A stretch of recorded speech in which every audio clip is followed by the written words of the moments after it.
مساء الخير لكل اللي عم يسمعونا عبر التردد 103.5. أهلا وسهلا فيكم عبر بثنا المباشر راديو بوير وبوير عربي.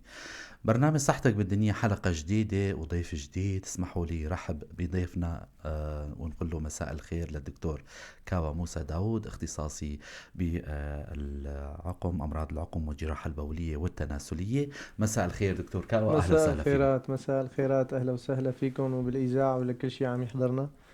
أهلا وسهلا. مستمعينا، مثل ما ذكرنا دكتورنا اخصائي بجراحه الجراحه البوليه. فاليوم هيك راح نحكي عن عديد من المحاور يعني خلينا نقول انه هي جديده بمجال الجراحة البولية والتنظيرية بمجال البولية. يعني إذا حابين تنضموا لنا تأغنوا لقائنا بأسئلتكم، أكيد رح نكون مسرورين عبر كومنت عبر البث المباشر راديو بوير وبوير عربي، أو عبر الخط الأرضي 429 101، أو عبر الرسالة عبر الواتساب 093 82 80 81 4. الأرقام واضحة على الشاشة. وخلونا نبدأ لقائنا مع ضيفنا الدكتور كاوا. بالبداية طبعا دائما العلم على تطور على قدم وساق، والجراحات بشكل عام فهي على تطور. فمجال الجراحة البولية أيضا دخل فيها مجال التنظير، أو إذا بنسميه المنظار. اليوم الدكتور كاوا راح يحكي لنا عن دخول مثلا هي موجودة من زمان يعني، ولكن عنا بمنطقتنا راح نحكي عن العمليات اللي عم تنعمل هون بالمنطقة بمجال الجراحة البولية والتنظيرية. لو نحكي عنها بالبداية دكتور. باختصار رح نحكي عن التنظير بشكل عام، مهم. عن التطور الطبي اللي هو ضروري أنه يكون موجود بكل المجالات، سواء بالأدوية ولا سواء بالجراحة. تماما. دائما التطور في دراسات جديدة وإحصائيات جديدة، ونحن الطبيب لازم يكون على تطور دائما مشان يخدم المريض ويخدم مجتمعه أكيد. بالأمور الطبية. رح نحكي عن التنظير. هلا أساس التنظير البولي فرقه عن التنظير العادي مهم. إنه هو ما فيه شق جراحي أبدا. نعم. هو يتم الدخول عن طريق الإحليل والوصول إلى الطرق البولية، سواء البروستات، سواء المثانة، سواء الكلية أو الحالب. مهم. كله بدون شق جراحي أبدا، بغض النظر عن المرارة اللي متعودين العالم كله في ثقوب بالبطن. هي بالبولية ما في هيك شيء أبدا، ما في تماما. شق جراحي نهائيا أها. ولا ثقوب ولا جراحية ثقوب جراحية. أبدا، لأنه هي عن طريق الإحليل مهم. سواء عند الذكر أو عند أو عند الأنثى الأنثى. بندخل على الطرق البولية. هلا رح نجي على التنظير بالجراحة البولية لشو بيستخدم بالضبط، مهم. يعني شو مهم. هن الأمراض اللي نحن ممكن نستفيد منها عن طريق نعم. التنظير. رح نجي على أهم شيء اللي هو البروستات. تماما. هلا ضخامة البروستات الحميدة رح نحكي عنها بمختصر الاختصار. هي غير السرطان. كل العالم بس يكون معه بروستات صح. بتفكر انه هو سرطان أو أي كثافة معينة هي بيفكروها يعني. السرطان. لا، نعم. اغلب الضخامات بالبروستات هي ضخامات حميدة. مهم. بغالبية الامر فوق بالأجمل يعني. 90 ل 95% هي ضخامة حميدة بتصير عند الرجال فوق ال 40 سنة. بيزيد البروستات وبيكبر كل سنة 0.4 غرام بشكل طبيعي. أها. تمام. هو ضخامة البروستات مو بالحجم، مهم. إنما بشدة الأعراض عند المريض. تماما. هاي ما رح نفوت بهالتفاصيل، إنما رح نفوت إنه شو الفرق بعلاج البروستات بالتنظير أو بالجراحة. تماما. الجراحة كانت قديما وكلاسيكية هي، ولهلا في بعض الأطباء يتم استخدام الجراحة للمرضى. طبعا في استطبابات صحيحة، أكيد. ولكن التنظير ممكن يعالج البروستات الضخم بغالبية المرضى. طبعا يتم الدخول مثل ما قلنا عن طريق الإحليل. مهم. عم نوصل للبروستات، وفي تجريف نعم. الضخامة الموجودة على البروستات. المجتمع بشكل عام والمرضى بيخافوا انه من التنظير بشكل عام، تماما. انه هو ما بيشيل البروستات كله. صح. هاي يعني مفهوم مقولة خاطئ يعني. الشعبية، ولكن هي خاطئة. خاطئة. إذا في يد خبيرة على التنظير، نعم. فإنما هو بينشال فوق 80% من البروستات، مهم. ويعني 80% بتعتبر إنه هي انشالت كلياتها. أكيد. نعم. تمام.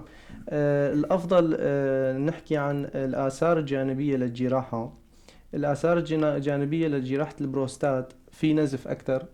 صح.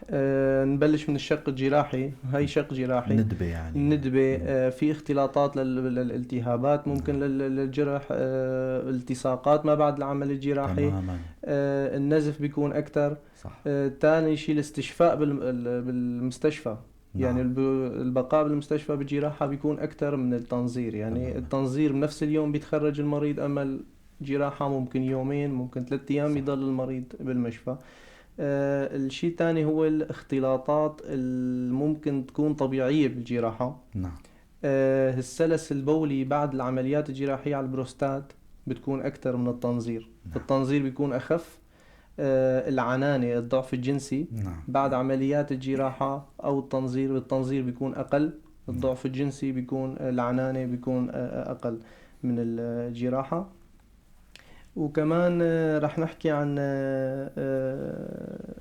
الشيء الأهم، إنه بالتنظير بيتخرج المريض مثل ما قلنا بنفس اليوم من هي المشفى. مزايا هي يعني. أهم مزايا التنظير.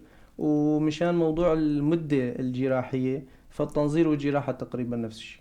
يعني إذا يعني حتى ممكن التنظير يكون أسرع، يعني أقل نعم. زمنا تخديريا، صح. وأقل زمنا جراحيا بغرفة العمليات. تماما. هاي على موضوع البروستات باختصار مشان التنظير. تماما. أكيد. الأخ نومان برازي أكيد رح نجاوب على سؤالك، بعت لنا سؤال على البث المباشر. ما بعرف إذا يعني نجاوب على أسئلة المستمعين فورا. تماما يعني مشان المشاهدين والمستمعين يتشجعوا كمان يأغنوا لقائنا. عم يسأل إنه ما هي الأسباب الأكثر شيوعا لظهور الدم في البول؟ نترك السؤال للدكتور. الأسباب الأكثر شيوعا، هلا في كتير أسباب حسب العمر. نعم. الأعمار المسنة أو فينا نقول فوق 50 سنة. أول شيء لازم نستبعد أورام المثانة اللي رح نحكي فيها هلا بعد شوي. صح.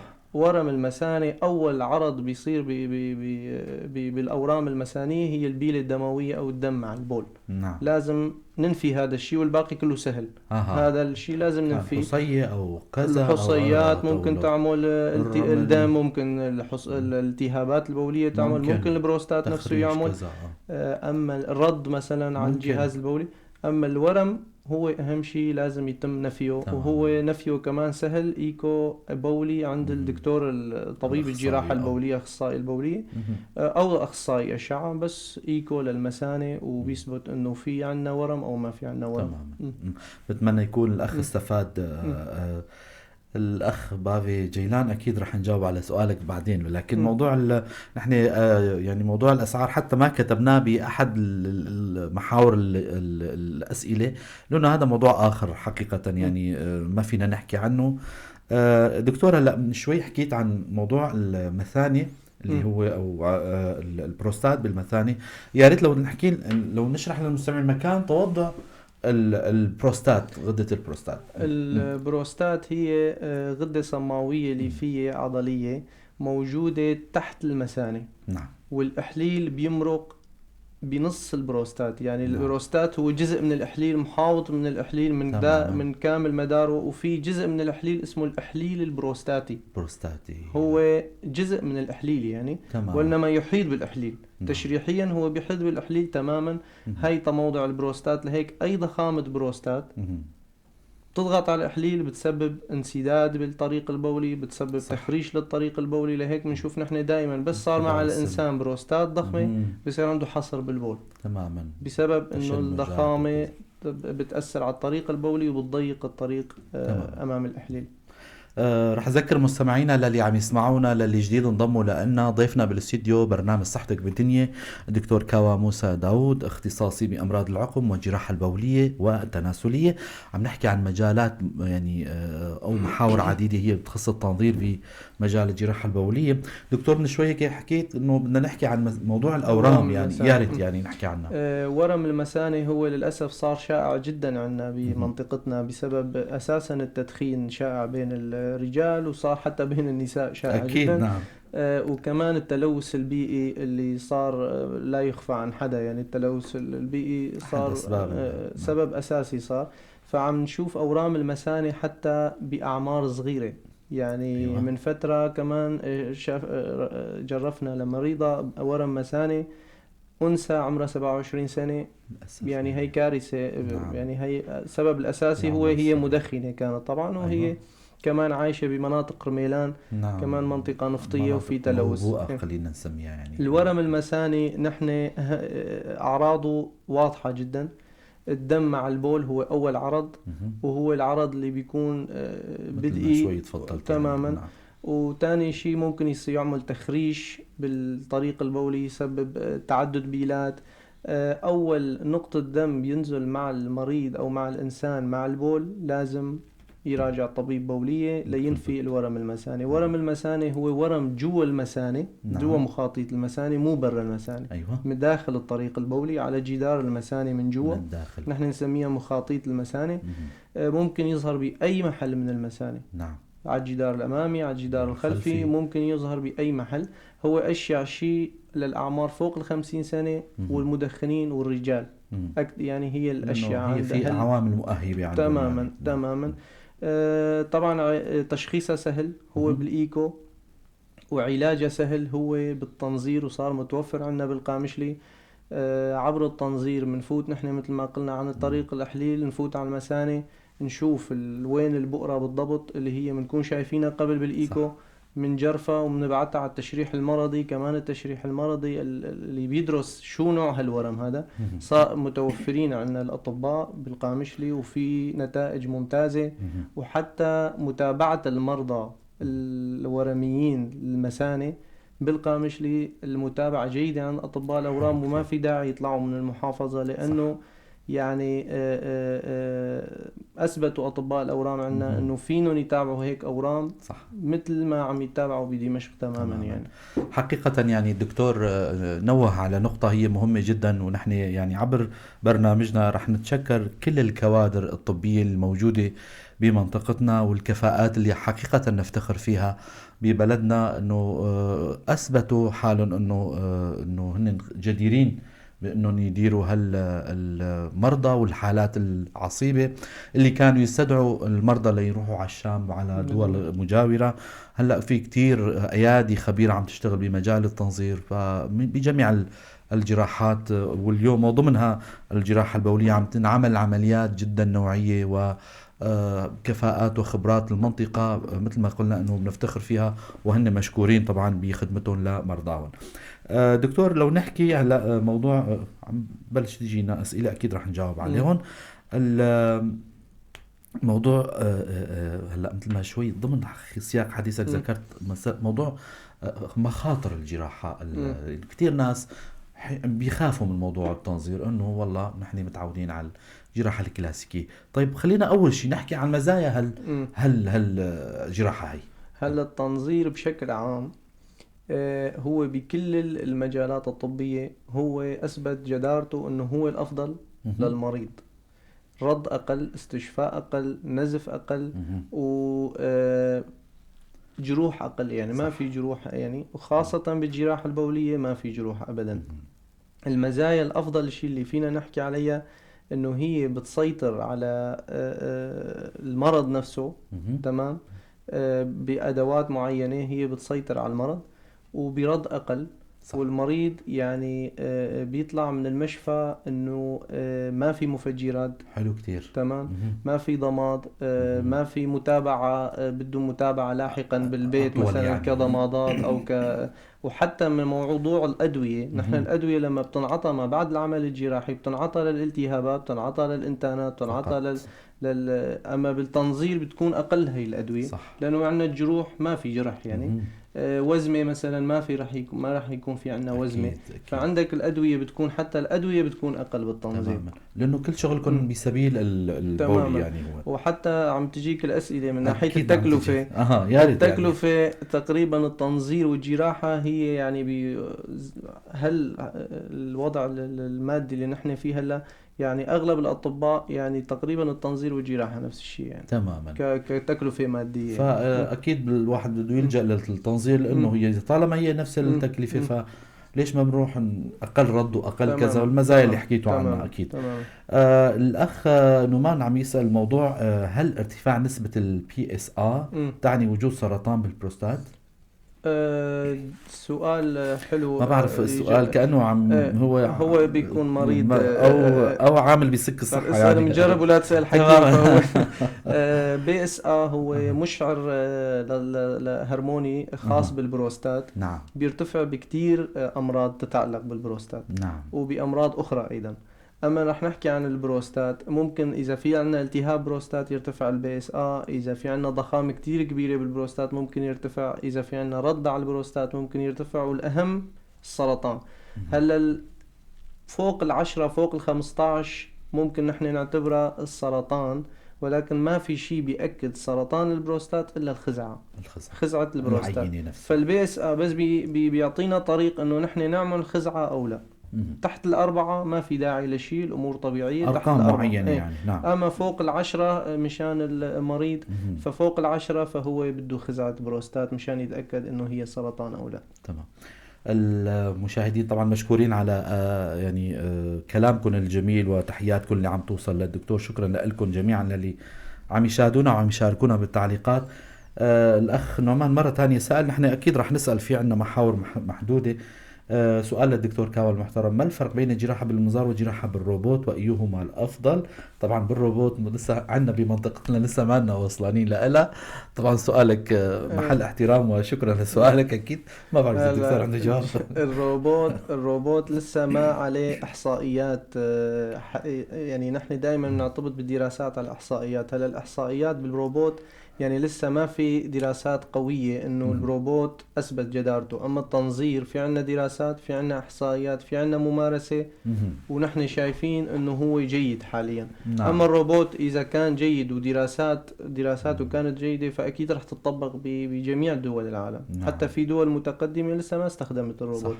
يعني في مثل ألمانيا، في أمريكا، بريطانيا، يابان ممكن، أما باقي الدول حتى هي ما استخدمت يعني الروبوت. نعم أكيد. الأخ نعمان مرة تانية سائل إنه هلأ من شوي جاوبنا عليه، إنه أسباب الأكثر شيوعا لظهور الدم في البول. من شوي ذكر الدكتور، لكن إذا حابب يجاوب الدكتور كمان مرة تانية ما في مشكلة. هي مثل ما قلنا الالتهابات وأورام المثانة والحصيات البولية والردود على الطريق البولي، والأهم يتم نفي أورام المثانة، هذا أهم شيء، أو أورام والباقي الطريق البولي يعني. الباقي أموره محلولة إن شاء الله يعني. رح نرجع لمحاورنا ولقائنا مع ضيفنا الدكتور كاوى موسى داود، اختصاصي بأمراض العقم والجراحة البولية والتناسلية. انتوا عم تسمعوا برنامج صحتك بالدنيا، معكم أنا عماد خلف وضيفي بالاستديو دكتور كاوى. هلأ بدنا نحكي عن أخطار، أو خلينا نسميها مثلا مساوئ، أو يعني كل شيء له إيجابي وكل يعني خلينا نحكي عن الوجه السلبي لهالجراحة للتنظيف إذا فيه للتنظيف. نعم.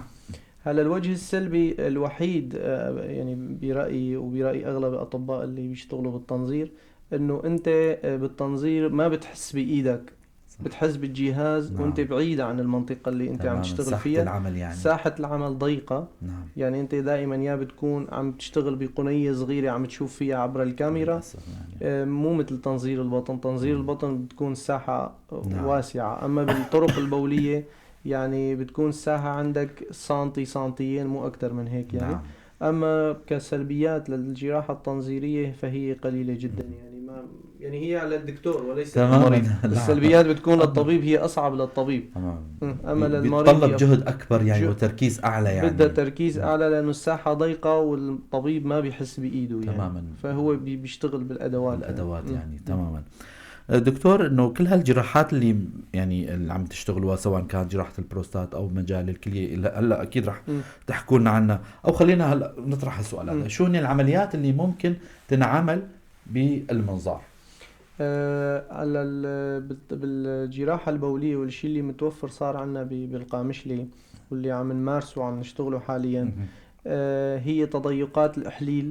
أيوة. شو ما كان التضيق فهو صار بينشغل عبر التنظير. نعم. تجريف البروستات، ضخامة البروستات كمان يعني بتنشغل هون وبشكل جيد وفي أجهزة.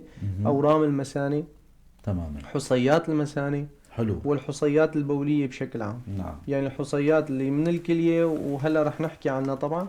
من الكلية للمثانة كلها صارت تنشغل بشكل جيد وبفعالية 100% عبر التنظير، ونتائج مرجوة يعني. نتائج مرجوة 100%. هلا رح نحكي عن الحصيات والتنظير البولي لهالشي هذا.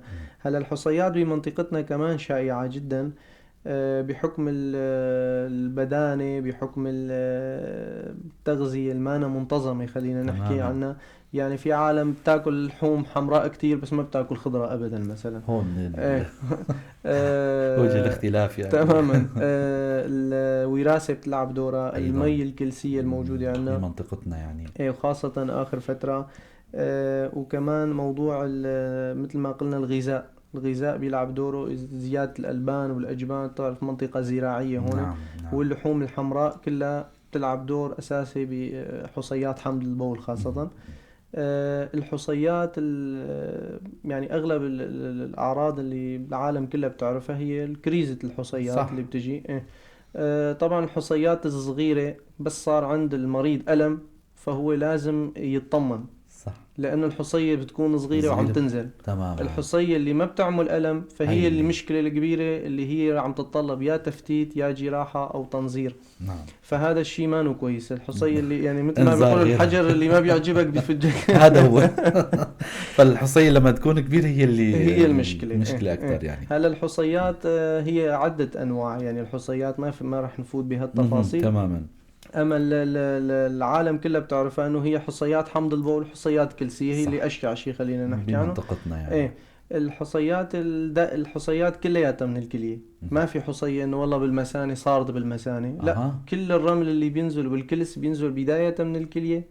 وفي عائق تشريحي خلينا نقول شاذ بمنطقة معينة ما بيخلي هالرمل ينزل أو هالتكلسات تنزل أو هالحمض البول ينزل. صح. لما يكون عندنا بالكلية فهي بتتجمع بأحد الكؤيسات، بتجمع يوم ورا يوم فبتصير بحصة. هي بالبداية بتكون رمل بالعامية أو تكلسات. بعدين بتصير بحصة. إذا البحصة نزلت مثلا بالحالب اللي هو عبارة عن أنبوب بين الكلية والمثانة يعني. إذا في عنا كمان تشوه تشريحي أو تضيق كمان الحصات بتعلق بطريق بمنطقة معينة من الحالب. في حال نزلت على المثانة والطريق قدامها مفتوح تطلع برا الجهاز برا الجسم بدون أي مشاكل. في حال كان عندنا مثلا ضخامة بروستات فممكن تتخبى ورا البروستات وتصير مع الأيام تكبر يعني. نعم. فهي كمان من أشياء أسباب حصيات المثانة هي ضخامة البروستات. تمام. التنظير بالحصيات خلينا نحكي ما قبل التنظير. في عنا شيء اسمه اللي كل العالم سمعاني عنه وبتعرفه هو التفتيت. بالعامية التفتيت لا بده لا هو جراحة ولا هو تنظير. نعم. هو عبارة عن جهاز من خارج الجسم بيفتت بأشعة معينة ما رح نفوت بتفاصيلها. بتفتت الحصيات. طبعا مو كل الحصيات بتتفتت. الحصيات بس كانت كبيرة فهي بدها كذا جلسة. صح. وكذا جلسة كل جلسة طبعا هاي الأشعة ما إلها ضرر. في إلى ضرر للكلية مثلا فوق خلينا نقول 3-4 جلسات بتبلش في أذية للكلية. صح. فالحصيات الكبيرة ما بتتفتت من خارج الجسم. في عنا تنظير أو جراحة. خلينا نحكي هلا على التنظير وشو فرقه عن الجراحة.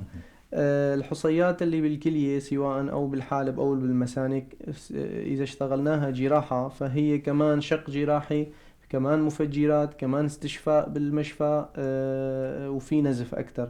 بالتنظير ما في شق جراحي منفوت عن طريق الإحليل لعند الحصات. في عنا كذا نوع للتفتيت. في تفتيت ميكانيكي، في تفتيت بالليزر. الليزر ما هو موجود عندنا بالمنطقة وحتى بسوريا بشكل عام ما هو موجود. أما التفتيت الميكانيكي متوفر بالقامشلي ونتائجه 100% من زمان يعني موجود. نعم. نتائجه 100% بالتنظير سواء بالمثانة سواء بالحالب حتى بالكلية يعني متوفر يعني. طبعا كمان الاستشفاء بالنسبة للتنظير. نعم. بالحصيات المريض بيتخرج بنفس اليوم وما في شق جراحي كمان. وما في رد والأمور ممتازة يعني كفعالية تفتيت يعني. تمام. رح نرجع لأسئلة المستمعين. الأخ حكيم هو اللي من فضلكم سؤال للدكتور كاوا.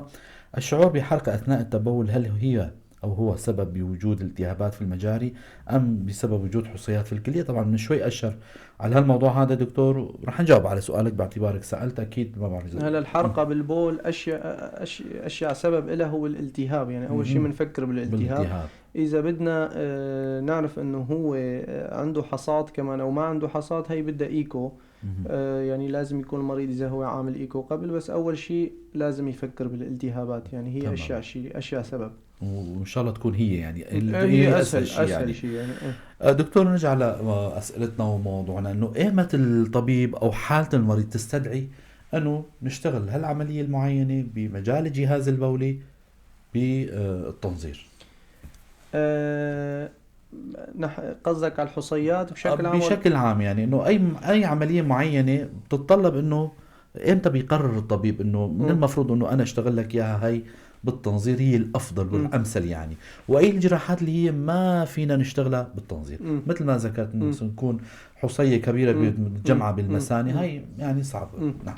هلا بشكل عام اول شغله هي ثقه الطبيب بنفسه وبخبرته التنظيريه، وثقة المريض بالطبيب وثقة هي الشيء هي الشيء الأساسي. هاي للمريض نفسه. أما كل العمليات اللي حكينا عنها بتنشغل بالتنظير. نعم. كلياتها وبدون أي استثناء كلها بتنشغل بالتنظير، سواء كبيرة ولا صغيرة يعني. أيا كان تنشغل بالتنظير إذا كان خبرة الجراح بالتنظير هي يعني قد المسؤولية أو قد هالشيء هذا. أما هي طبيا وعلميا هي كل شيء بروستات، كل شيء أورام مثاني، كل شيء حصيات بتنشغل بالتنظير يعني. تماما. مشكورين يعني مشاهدينا اللي عم تبعتوا لنا تحيات وسلامات، شكرا لكم جميعا للي عم يشاهدونا وللي عم يسمعونا. إذا فيكم تنضموا لنا عبر الاتصال بالرقم الأرضي 429 101 أو عبر الواتساب 0392828184. اللي عم يشاهدونا على صفحتي الإذاعة راديو بوير وبوير العربي، فيكم عبر الكومنت تبعتوا أسئلتكم رح نجاوب عليها أكيد. طبعا دكتور إنه موضوع، خلينا نسأل سؤال الأخ نومان مرة تانية، عم يسأل إنه في نقاط اختلاف بين احتباس البول الحاد والمزمن. ما بعرف، حاسك عم تشتغل بالمجال الطبي الأخ نومان، فرح نسأل السؤال هذا للدكتور. احتباس الحاد والمزمن. هلا الاحتباس الحاد والمزمن، هلا يعني الاحتباس الحاد أغلب الأسباب بتكون هي ضخامة البروستات. نعم. أما المزمن يعني في حال البروستات ما تعالجت فراح يصير الاحتباس هو عبارة عن احتباسات مزمنة. وكمان إذا كان السبب من المثانة نفسها كمان ممكن يصير عندنا احتباسات مزمنة، مثانة عصبية أو هي تفاصيل أخرى. تفاصيل يعني أخرى. باعتبار مثل ما ذكرتم من شوي إنه هي المثانة بطبيعة الحال عم تكبر، يعني البروستات عفوا تكبر مع الزمن. نعم. دكتور، كثير من الناس دائما قبل ما بيعملوا العملية إنه دكتور أنا بخاف من التخدير، موضوع العملية إيش قد بتطول، يعني عندهم العالم موضوع ساعة العمل الجراحي عندهم مشكلة، ولو إن هي يعني ما نهال الموضوع المهم سواء خلصت العملية بساعتين أو بساعة. فلو نحكي عن موضوع الفرق بين هالعمليات التنظيرية والكلاسيكية بالمدة. هلا الشيء المريح بالجراحة البولية انه اغلب العمليات فوق ال 80-90% من عمليات الجراحة البولية بتنشغل تخدير قطني او اللي هي بالعامية بيسموها تخدير نصفي يعني. نعم. المريض بيكون فايق مع مع العملية، بيكون معنا بكل العمليات، لأنه بتكون هي ما تحت السرافة تحت التخدير القطني بياخد مفعول جيد. حلو. سواء كانت العملية جراحة أو تنظير فهو التخدير نفسه هو تخدير قطني.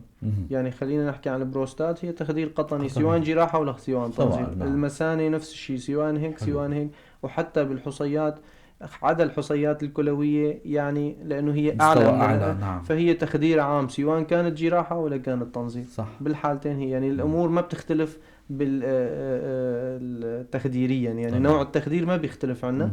أما مدة العملية بالتنظير غالبا بتكون هي الأقل تمام من الجراحة، لأنه الفتح الجراحي والتسكير الجراحي يعني بياخد وقت يعني. أكيد. تمام. أما التنظير مباشرة الواحد بيدخل وبيوصل على النقطة اللي أكيد. بده إياها. بعد ما اشتغلت إنه ما في ندبة ولا ما خياطة في ولا ندبة، أي بتطلع بالجهاز، خلص المريض العملية. أما بتنعشه. مثلا إذا عندك حصات، عندك بروستات، شلت البروستات لسه بدك تسكر الطبقات، شغل تسكر كتير الجلد، يعني. في عندك صح. شغل مطول بدك يعني. تضب العدة. أكيد يعني. دكتور، هلا موضوع الألم كمان دائما مم. المريض عنده مشكلة بالألم، وعتبة الألم مم. عند المريض لأن المريض بتختلف، مم. هذا شيء مم. متعارف مم. عليه. يا ترى إنه بيفرق بين إنه مم. العمليات اللي يكون فيها شق يعني، مم. باعتبار فيها رد مم. وكذا يعني، أكيد في فرق. سؤال كمان، أنا ما كنت حاسب حسابه، بس طب. سؤال حلو جدا.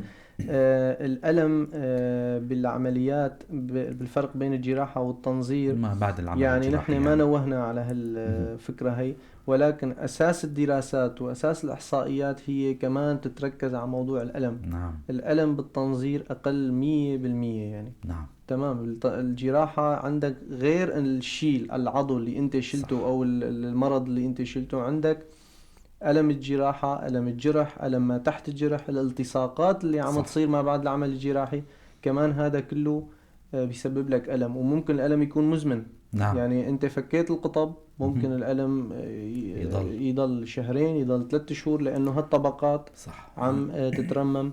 فهذا كله بيسبب ألم. الألم بالجراحة أكثر من نتيجة التنظير. المباعدات كمان العضلات بتضلها أكيد يعني في ردود الرد. معينة. نعم أكيد. مدة المكس بالمشفى من شوي حكيت إنه بالتنظير ممكن بعد ما يصحى المريض مراقبة كذا ساعة أو نصف يوم أو يوم، يعني قد يعني يستغرق. هو بنفس اليوم غالبا. نفس اليوم غالبا. بتفرق بين المريض اللي بينعمل الجراحة الكلاسيكية. أكيد لو تحكينا عن هالموضوع هذا كمان دكتور. الاستشفاء بالمشفى أو مدة البقاء بالمشفى بالتنظير، هي بغالبية العمليات البولية التنظيرية هي يوم واحد. يعني بنفس اليوم، خلينا نعتبر أنه المريض انشغلت عمليته صباحا، فهو مساء رح يقوم ببيته 100%. أما بالعمليات الجراحية اللي بتكون جراحة، يعني شق جراحي، فأكيد على الأقل في مكس يوم استشفاء بالمشفى أكيد، يعني حسب العملية. يعني إذا كانت حصاد كلية ممكن يضل 2-3 يوم، إذا كانت بروستات ممكن كمان يضل 2-3 يوم. أما بالتنظير فهي غالبية الأحيان بتكون بنفس اليوم بيتخرج المريض على تمام. بيته يعني. دكتور، آخر سؤال خطر على بالي هلأ نشوي، يعني بداية الحلقة نحن عم نحكي إنه الجراحة التنظيرية ما في ثقب، ما في جراحة، ما في كلنا عم نشتغل في سبيل البول. دكتور، بنسمع مرات أحيانا في مرضى موضوع تثميم الكلية من الخارجي، إلا هالعملية هاي لو تحكينا عن هاي يعني شو هلا التثميم الكلية، شو الحالة اللي بتستدعي هالعمل هذا؟ تثميم الفقرة الكلية، يعني نحن بنسميها بالمصطلح الطبي. هلا تستخدم بالحالات اللي بيكون عندك انسداد ما تحت الكلية. نعم. وما في مجال انك توصل على الكلية الا من خارج الجسم. صح. يعني عندك مثلا تضيقات الوصول أقرب يعني. لكن وبتكون الحالة إسعافية غالبا. المريض ما بيتخدر، ما فينك تخدر المريض. الكرياتين عالي. أيوة. في عندك عائق سفلي مثلا. وأغلب أشيع الأسباب اللي بتكون هي ورم مثانة غازي لفوهات الحالب تماما، الحالبين طبعا. نعم. وعم مسببه قصور كلوي، المريض عم يفوت بقصور كلية والكرياتين عم يترقى. تمام. هون عم يستدعي الحالة الإسعافية فغر الكلية عن طريق الجلد. أيوة. طبعا هي إجراء بسيط ما بده تخدير غير تخدير موضعي، ولكن بدها يد خبيرة نوعا ما. بدها يد خبيرة، لأنه هي ما فينك تفوت بطريق عمياء، يعني بتفوت عن طريق الأشعة وعن طريق الإيكو. بتفوت بتشوف أنت وين الإيكو، وين الأجواف المفرغة، وبتفمم الكلية. بس هي يعني منقذة لحياة أغلب المرضى. لأنه هي ما بدها تخدير. ما بدها تخدير. قد تكون هاي الحالة الوحيدة بالجراحة البولية إنه يكون فيها ثقب خارجي، أو يعني إذا حكينا عن الأمور الجراحية نعم. تماما قد تكون هاي هو ثقب واحد. ثقب واحد تماما. دكتور، نحن وصلنا لنهاية حلقتنا، وحديث كان مشوق وممتع، معلومات جدا قيمة. شكرا لكم. قبل ما ننهي اللقاء، توصيات للمستمعين والأصحاء والمرضى. التوصيات بالنسبة للحياة العامة، السلوك الجيد يعني بشكل عام، الغذاء الجيد، التدخين اللي صار منتشر كتير نعم. يعني بكل أنواعه وأرجيلة يعني هالأمور لازم الواحد يخففها. بالبولية بشكل خاص زيادة المي سواء كلسية ولا مو كلسية، المي فوق 3 لتر باليوم هي وقاية جيدة من الحصيات ووقاية جيدة للطريق البولي.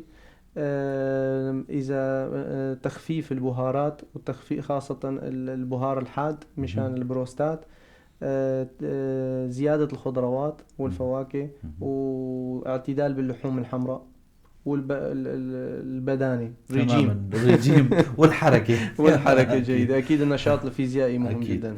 شكرا لكم دكتور كاوى موسى داود، اختصاصي بأمراض العقم والجراحة البولية والتناسلية، على الحديث المشوق والمعلومات القيمة.